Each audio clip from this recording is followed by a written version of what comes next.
Happy Monday mga kapatid. Sa ngayon, wala pa tayong bagyo o low pressure area sa loob ng ating Philippine Area of Responsibility.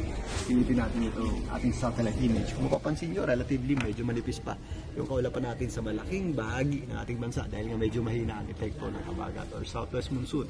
Meron lang tayong mga posibleng scattered o kalat-kalat na pagulan dito po sa Zamboanga Peninsula, Western Visayas, Mimaropa, kasama po dyan ng Zambales at Bataan.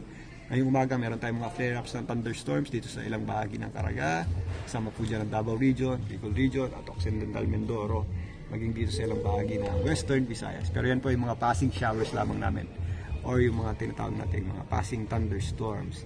Maliban dyan, meron tayong binabantayang posibleng mabuong sirkulasyon dito sa eastern section ng ating bansa.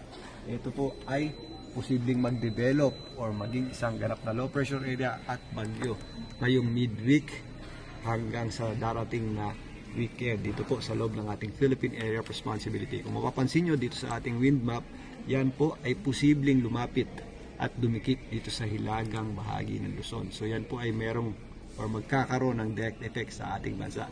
Maliban dyan, magpapalakas po yan ng enhancement or magkakaroon tayo ng enhanced habagat. Siya pong magdadala ng widespread o malawakang pagulan sa malaking bahagi ng ating bansa. Kaya yan po ay ating paghahandaan.